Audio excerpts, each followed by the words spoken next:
Hello, everyone. Welcome to your Astro-Weather Check for Monday's Libra full moon and lunar eclipse. There is a lot of very deep energy kind of beneath the surface with this full moon and this eclipse coming up. So, as promised, we'll have our Astro-Weather checks as standalone little segments moving forward, little video segments. Everyone seems to like these, and I'll keep it as concise as possible today. I do have a page of notes to get through to talk about, and we'll get into all that when we start sharing the screen and looking at the chart for the full moon.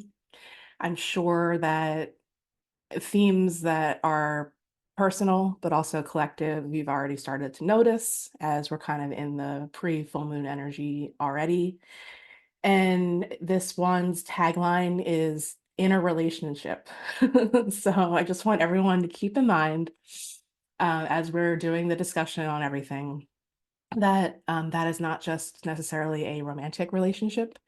We are in relationship with something at all times and moments in our waking and sleeping lives.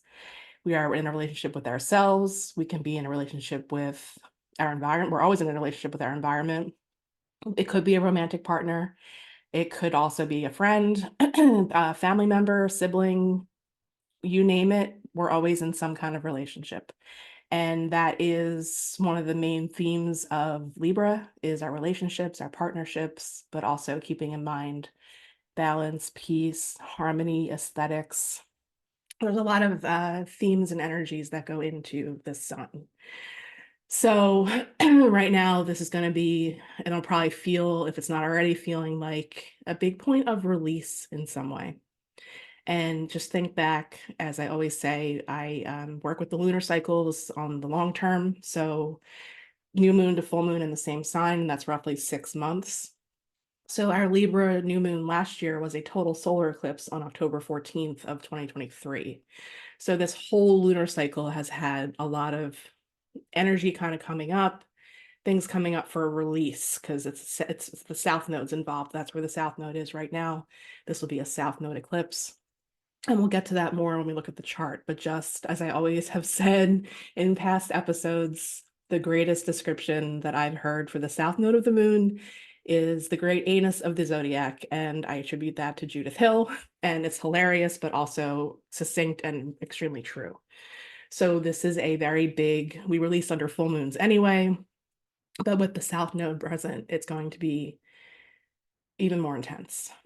So I just want to recap a little bit kind of where we've been this week, because that is also significant astrologically and contributing to the overall astro weather anyway. So we started this week on Sunday, St. Patrick's Day, March 17th. On the 18th, we begun the spring equinox. We began Aries season. Spring equinox here in the northern hemisphere, if you're in the southern, obviously that's flipped. And that was roughly around 11 p.m. here on the East Coast. And just to, as I always do, I hit record. It's Friday, March 22nd, right around 11 a.m. here in Atlantic City on the East Coast. So our spring equinox was actually a little bit early. It's usually on the 20th, but here endpoints west, it was actually on the 19th. So that was the beginning of Aries season, astrological new year, International Astrology Day. So just being able to dive into this week has just been fun for me anyway, because that's always a fun time of the year and what I really do look at as new year rather than the calendar years that we follow. And it's just, this time of the year, the sun getting stronger. We have here, we talked about this a little bit during Tuesday's live. Spring is like a month early. I was in various parts of New Jersey, southern and mid New Jersey over the last weekend, and also parts of Pennsylvania. And everything is in full bloom. Cherry blossoms have full flowers. Weeping willows have leaves already on the trees, the buds, like everywhere, even here on the coast, which is usually a little bit delayed with the spring and the fall seasons. So it's interesting that we had the equinox officially like a day early, and here the lived experience is like spring is a month early. Like all the daffodils are already up. Things were starting to pop through the soil back in February. The robins came back in February, like early February. So it's interesting. I usually feel this really strongly with the solar energy as it starts to intensify. I had it was a very interesting experience kind of on that cusp of the sun moving from the late degrees of Pisces into early Aries. Just my dreams were extremely vivid. There was the solar flare or some solar flares I heard something about starting. So the energies are really intense anyway. And now we have this full moon to sort of top it off. And then we've been in eclipse season since the Pisces new moon back on March 10th. So that's already begun. And then the day before the equinox on the 18th, Mercury retrograde pre-shadow began. And just for anyone who doesn't know, that is when Mercury is moving direct over the same degrees that it'll be retrograde. So we have that kind of playing into the energies as well. And things just like feel a little glitchy in general, like glitchy in the matrix is kind of like with the dreamscape, especially. It was just wild. And I talked about a movie that I'd watched, I think it was on Sunday during Tuesday's live, called Dream Scenario with Nicolas Cage. It's one of the newer Nicolas Cage movies, and it was really, really interesting. That's streaming on, we saw it on HBO Max, but I think it's on other platforms. So if you can catch that during this time of the year, especially, I think that would be a fun one to kind of dive into and explore. So we have all of that already happening this week. And the full moon will be on here on the East Coast Monday morning, so the 25th of March around 3 a.m. And that will be a, like I said, Libra full moon. It's also what's called a penumbral lunar eclipse, so very partial. It's actually visible here in the United States. So if you're up in the middle of the night, you might actually get to catch like a little part of the moon getting eclipsed. And we're in eclipse season. Like I said, it always starts 2 weeks before the first eclipse. So that was the new moon in Pisces on the 10th, like I said. And I can link in the notes the episode I did on that. It was the last episode actually of season 3 of Becoming Chiron. We covered Pisces in general, we covered Chiron and Pisces, and we also covered the Pisces new moon. So I'll put a link to that for reference so you can dive a little deeper into Pisces energy if you'd like. And also if you have Chiron and Pisces, that could be a good one for you to check out. So yeah, going into this, it'll be 2 weeks after for when the full moon happens. So eclipse seasons always come roughly twice a year when the sun gets close to a node. So like I said, the nodes are in Libra and on the other side, Aries right now, South Node in Libra, North Node in Aries. It's Aries season. The sun's getting close to the North Node now, which is why eclipse season has begun. So we have a lot of planets kind of clustered on one side of the zodiac still. That's kind of been the case for the last couple of zodiac seasons, Aquarius season, Pisces season, and now Aries season. The clusters continue. And we'll cover that when we look at the chart. So just like recap, full moon, Monday morning, 3 a.m. eclipse. So let's look at the chart. Let's just dive into it because it's already starting to like bubble up. All right, share. All right. So this is our chart for the eclipse. And here in Atlantic City on the East Coast, it'll be a Capricorn rising. And the eclipse will be at 5 degrees, 7 arc minutes of sun in Aries, moon in Libra. So the eclipse will be full moon eclipse, 5 degrees of Libra, roughly. So you can see here how the sun is getting closer and closer to the north node of the moon, which is right here.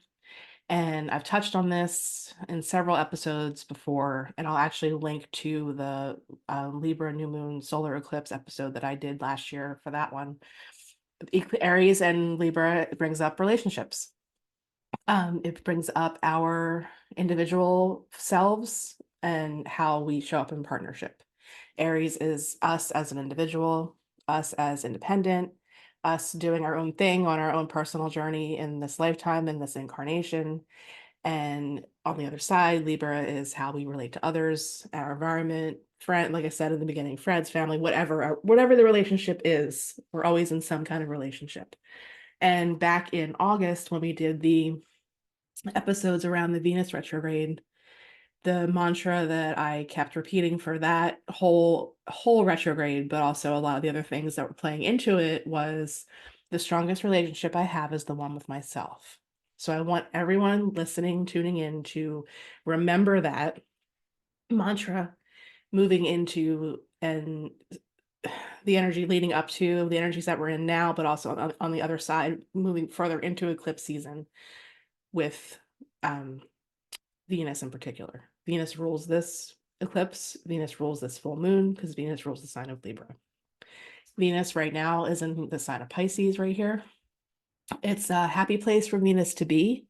However, Venus just is coming off of a conjunction with the planet Saturn. That was on the 21st. So yesterday, actually, it was exact. So this adds a vibe to the full moon and to the energy in general and to the eclipse in a big way. Because as we've talked about before, when we've covered eclipses, the way that eclipses work is they bring things to the surface, things that may have been unseen or hidden. It's like a full moon. Lunar eclipses like a full moon, but it's more intense than full moons usually are. Eclipses are like the nodes of the moon or shadow planets. They relate to dragon energy and dragon work as well. And I'll link to our dragons class that we did back in November also in the episode notes. So they bring things to the surface. They kind of act like course correctors, and they can be very subtle as far as what comes in, but it also can be like big changes, sudden things, all kind of happening at the same time during eclipse season. So the experience can be very different. It's usually very dependent on where this happens in your own chart. So if you know your chart, just know where your Libra axis is, and you'll get some idea of the themes. And I'll share a story that just happened to me before I hit record that really interestingly sums up this experience for me in a very reflective way. As we reflect and release under full moons, this just happened to come up right before I hit record. So I'll share that. It's kind of funny, but also illustrates well the experience that I'm kind of having with these South Node eclipses in Libra, which is, I've shared before, I've shared my chart. Libra is my 6th house. It's where my sun is. I have Pluto very close to my sun. I also have Saturn there and some other of the asteroids. So I've got a packed 6th house. I have a lot of Libra energy in my chart, and 6th house is our day-to-day, our work, our habits, how we keep our bodies functioning at an optimal level. So health comes into play, but more on a day-to-day level. And this time around, it just feels like work is the thing that's been really highlighted. But interestingly, when I share the story, you'll see how relationships were highlighted also, and the release of one that happened after the eclipses of this in the same signs back in 2005, 2006. And we'll cover that in more depth. So I digress. Let's get back to the chart. So we had, I covered this in the last Astro-Weather Check, I think, back on March 5th. We had Chiron and the North Node come together, and this is still very close. So, like I said, Mercury is also pre-retrograde now. So, Venus, Saturn, let's get back to that first. When Venus, Saturn come together, whether we have this aspect natally, whether it's a conjunction, a square, or an opposition, and when they come together in the sky roughly once every year and a half or so, this brings up the opportunity to really face not I want to say the harsh reality, but the reality of our relationships. And particularly now with the full moon and with where the nodes are, where we may be giving too much of ourselves over to the other. Venus is the planet that relates to the connection that we have to everything that we love and value in our lives. And going back to the mantra, the strongest relationship I have is the one with myself. Remember that the values come first. So things that might be coming to the surface under this energy are anything, anywhere, in any relationship where something is disturbing your peace. And remember what I said in the beginning about relationships. It's not necessarily with a romantic partner or person. Saturn gives us the energy and the oomph to take responsibility, to face the reality of things. Sometimes that can be facing a harsh reality. It just depends on your own personal situation. But this is very strong energy right now because, like I said, Venus rules this full moon and eclipse, and it's just coming off a conjunction with Saturn. So those are big underlying themes that are coming up in general, collectively, but also personally, just because we had these two together recently. The other thing that is going to bring things to the surface in a really big way, and I'll also link to our soul broadcast from February as it's all still very relevant. Pluto, see this blue line here? Pluto and the full moon are in a almost perfect trine. Pluto is still at 1 degree of Aquarius and the full moon's at 5 degrees of Libra. So that's going to bring subconscious, unconscious, deeper things to the surface, calling up our capacity for transformation and like letting this be a release of some sort that might even feel like a rebirth. Here in the Northern Hemisphere, we're in Aries season anyway. It is the season of rebirth. It is the season to remember our divine spark, our solar energy. So with Saturnian energy giving us the extra oomph, like I said, to really face the reality and take responsibility, we also have Pluto in this moment, in these moments as the moon is waxing to fullness, giving us the opportunity to really bring things to the surface in a very deep way that could also feel like a little bit of a dark night of the soul type of experience. We can experience that so much in our relationships just because in this human experience, relationships are a very primary thing and a very big way that we learn our lessons in this lifetime. Not so much always with other people too, but primarily about ourselves. Remember, we're in Aries season.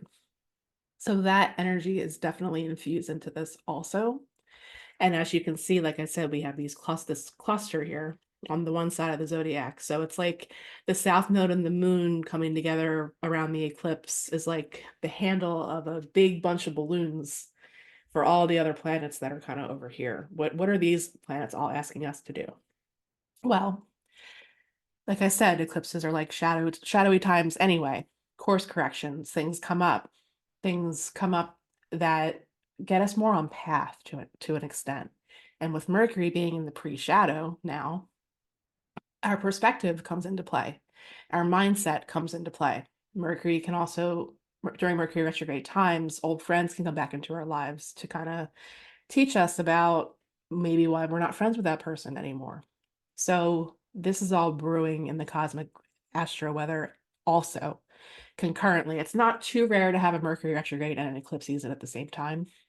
So just know that this is going to be fully in the sign of Aries. The Mercury retrograde will begin on April Fool's Day here on the East Coast, April 1st, and it'll end right around April 25th.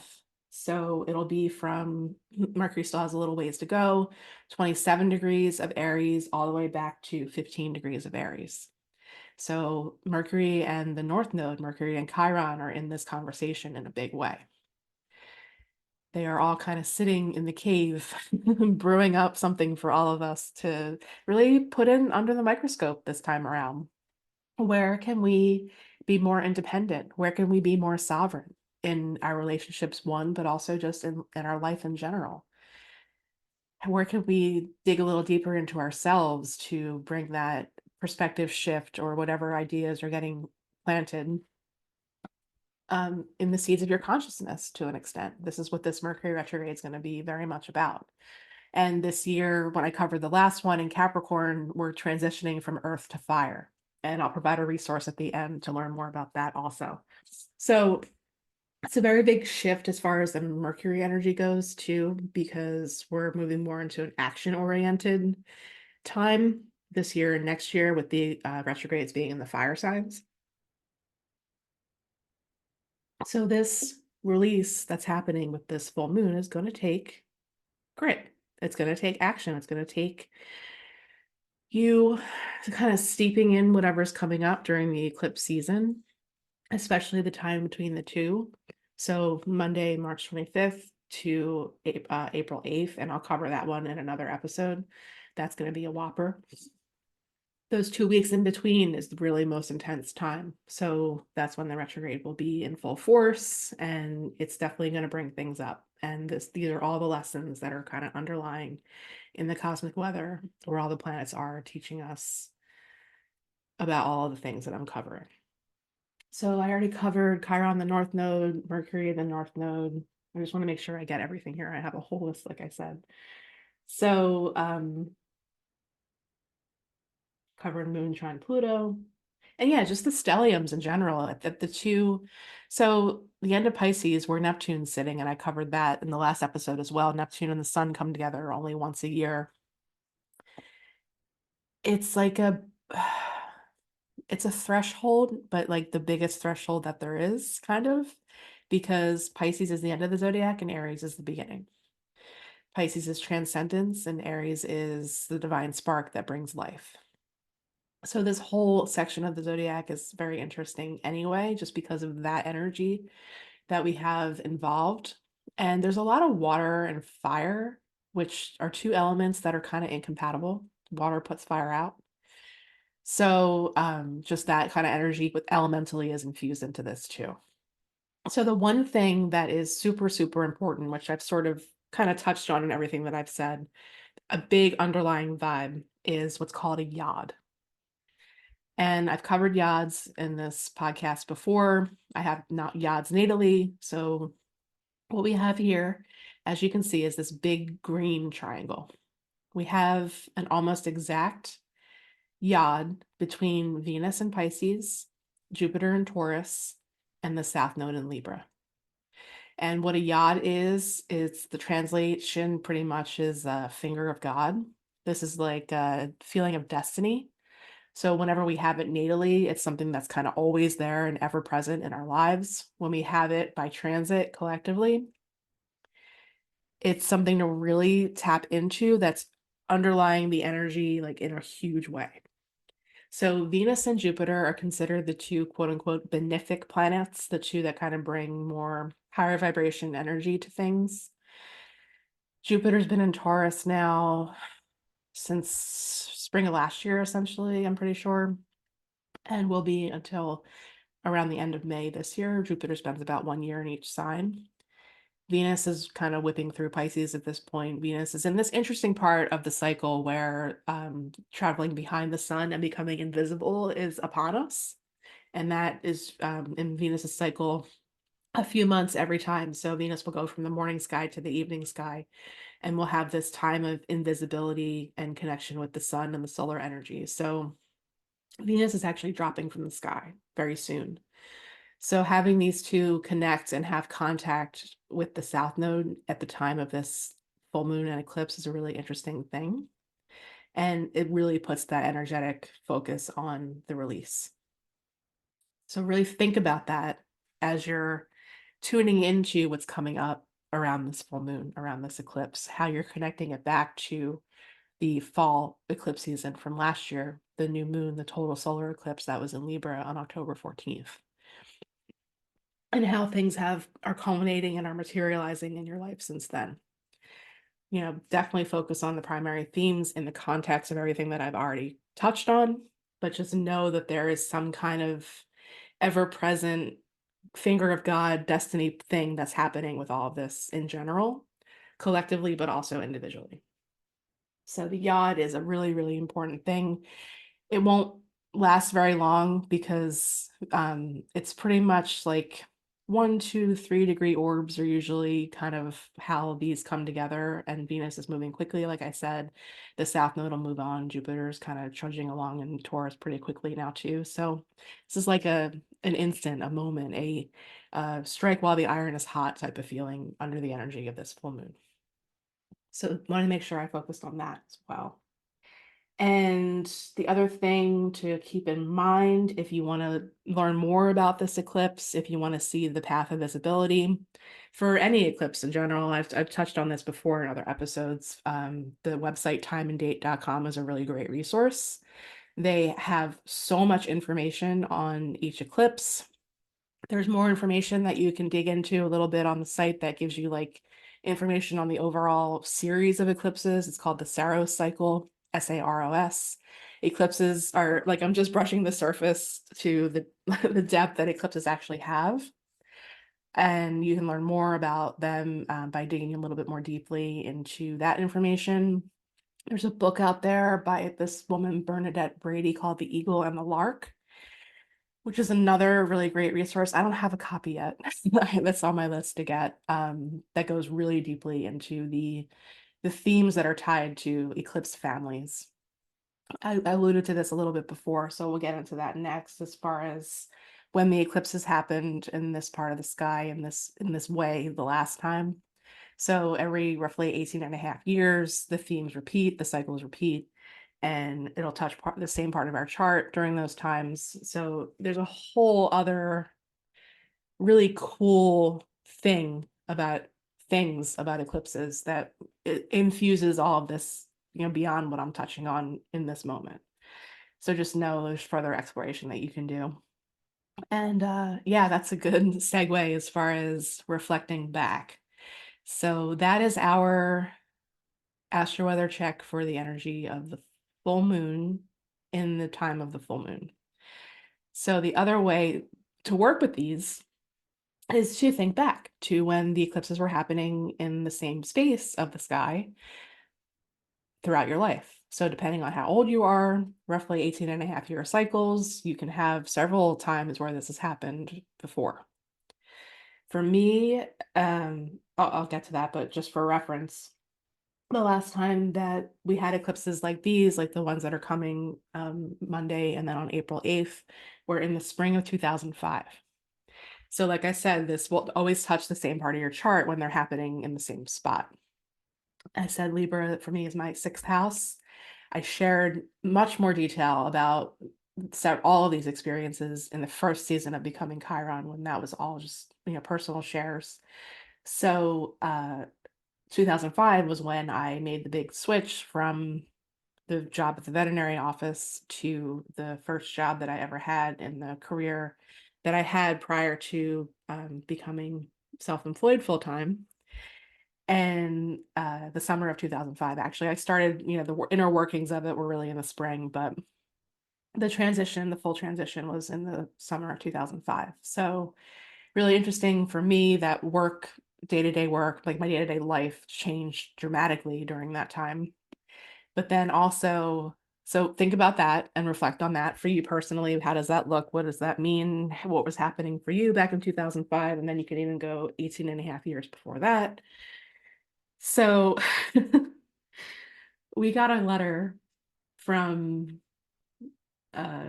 we got a letter about, with an invitation to get quotes for insurance to see if we can save some money. You get these kinds of things all the time. It's usually goes into the junk mail pile, but this year, unfortunately, in New Jersey, insurance across the board went up 20%, which is really, really hitting the pocket hard on top of everything else that's hitting the pocket hard. Like, times are not easy right now financially for a lot of people. So that did not go into the junk mail pile. This time around, I'm like, okay, let's call and just see. So I called this morning before I hit record. It was on my to-do list to get done for today. And they had my phone number. It was for this one company that was specific to this offer, Liberty Mutual. So I've had my cell phone since 2005, also actually in the same number. So interesting also that came up today, because this was tied to the information they had about me was tied to my phone number. So they get to the point where they're asking the questions. And they say, is there any other driver in the household besides Christopher? And I'm like, that's my ex. We haven't been together for a really long time. And I was just, wow. And I even said to the guy on the phone, I'm like, I can't believe that just happened. Like right now in this energy, as I'm about to record this episode, all about relationships and Libra and the eclipse. And I shared the story of that relationship when I talked about my Saturn return experience. So it was like 7, 8, 9, 6, maybe episode number for season 1 of Becoming Chiron, when I shared my story is about the Uranus opposition, my Saturn return, the mighty squares, Saturn, Pluto, and Neptune. So it was just really interesting that that came up today. And then I get transferred to another person, and the guy's name is Christopher. So can't make this stuff up. So for me, obviously, there's something coming up for release related to that relationship as well. And you can learn more about that. I'm not going to talk about it here in that episode of about my Saturn return in season 1. I'll link to it in the episode notes because it's just anecdotally really funny and like, astrologer good.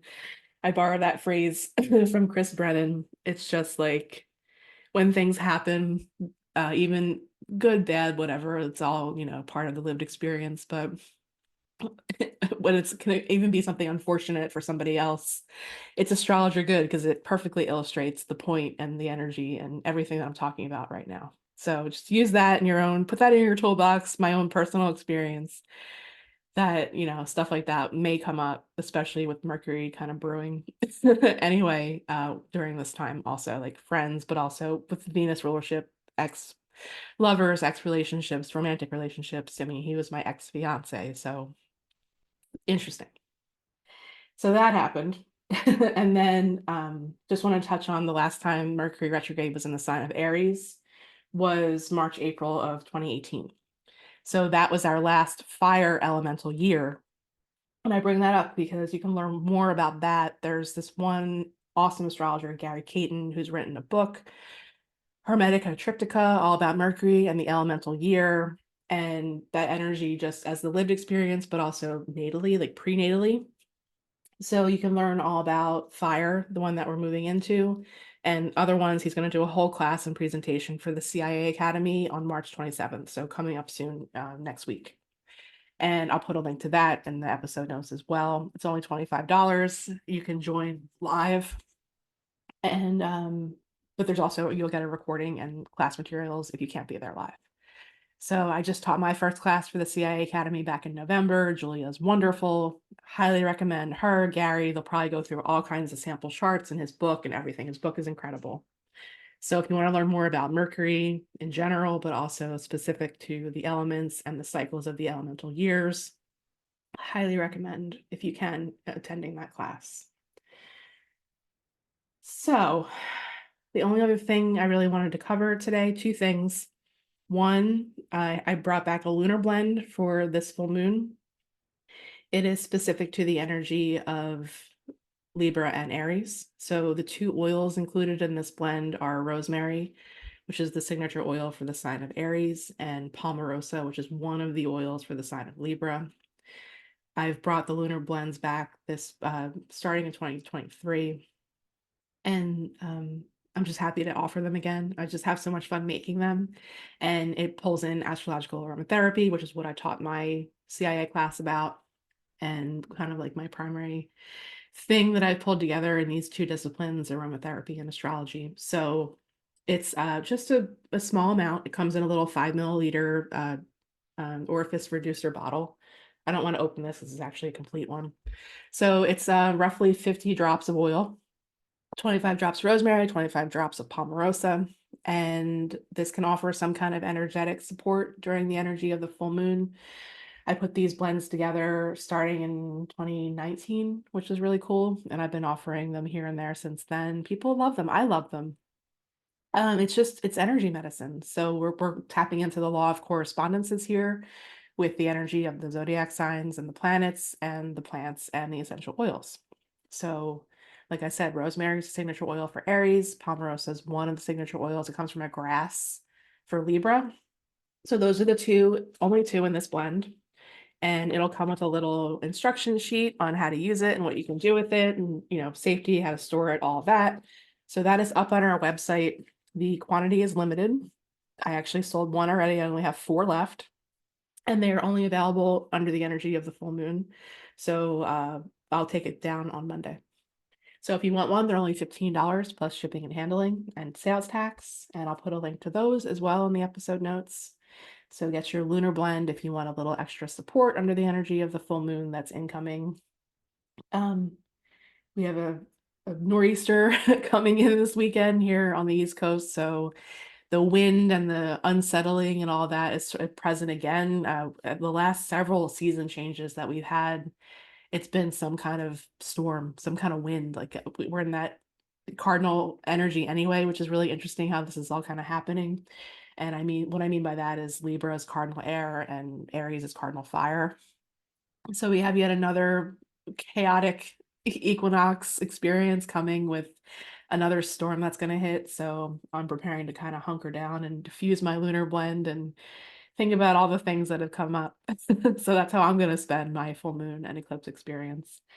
And yeah, the other thing I just wanted to mention is I'd love to offer you support through a reading. If you haven't had your natal chart done before, we can dive deeply into that. That's my birthday sky offering, and I have two versions of that, an hour, which is just one session, and then 2 hours, which is two sessions. And we can look at where the eclipses are happening in your chart and kind of just see what themes have been brewing and what themes are kind of maybe coming back up since the last time that the eclipses were happening in 2005 in the same space. And I also offer astrological aromatherapy as a service. So we look at your natal chart and then we can make a personal blend for you depending on where you're at energetically with your natal chart / lesson plan. And we can offer support that way. And there's a whole bunch of different ways we can work with that. And then I'll be back doing in-person readings at the Sage Lady at Zen Landing Wellness Studio in Mays Landing, New Jersey on April 4th. So right smack in the middle of the time between the two eclipses. So you can book ahead for that, and I'll put a link for everything in the episode notes. And if you're already familiar with your chart, if you want to meet in person for a half hour with me, we can just talk about whatever you want, focus on the eclipses, focus on the Mercury retrograde, and yeah, all that. So I think that that's all I wanted to cover for today. I have some ideas about when I want to start season 4 of Becoming Chiron. Probably April-ish, I'm thinking. I have some elections sort of penciled in, I guess you could say, for the energies that I want to work with the start of that. And season 4 is going to be very different than the last two. It'll kind of be more like a throwback to season 1 where it's personal shares. I've gotten some really cool information, messages, whatever you want to call it, in my dreams, because I always tap in spiritually first to see kind of what wants to come to the surface, what Chiron's wanting to teach through me, as that's the whole reason why I started this project anyway. And we're coming on year 2. So April seems like a really good time to start anyway, since that'll be another anniversary for me for Becoming Chiron. So I'm excited about that. Stay tuned on that. We're going to dive pretty deeply into Pluto this time around, I think. So that's what I'm being called to do for this season 4. But like I said, as promised, the Astro-Weather checks will be standalone from now moving forward. There'll be video episodes, and I did get in touch with Spotify support and figured out the problem. So this episode should be a video episode available on Spotify and also on our YouTube. And it'll just go into the general feed for the podcast as a bonus episode as audio also. So if you can't watch the video and you just want to listen, you still can on your favorite podcast platform. It's on Apple Podcasts, it's on Amazon Music, and a couple other ones, but primarily Spotify and YouTube are the two platforms that I really prefer. They offer the most opportunity for listener support also. So just to mention that, stars, reviews, likes, shares, follows, always appreciated. Feedback, always appreciated. If you just want to reach out to me directly and email me and just connect that way, ursaalchemy@gmail.com. And that's always at the bottom of the episode notes, how to get in touch, how to support the episodes, how to support the show. Paid subscriptions also available if you can support me financially for $8.99 a month. That's generally also very much appreciated, as I'm in this weird space between being able to do ads and all that kind of stuff. So that really helps me keep going with this project. So I'm going to end it there as my voice is getting weird. So it's time to stop. We're 40 minutes in. So yeah, happy release. Take care of yourself. Tagline: in a relationship. There's a movie called In a Relationship on Amazon Prime right now that I watched yesterday, which sort of planted the seed for the tagline for the full moon. So dive into that if you can. It's an interesting interesting movie to watch that brings up a lot of the themes that I just discussed also. So remember, as always, to be a maverick. And till next time around the solar eclipse, for now, bye.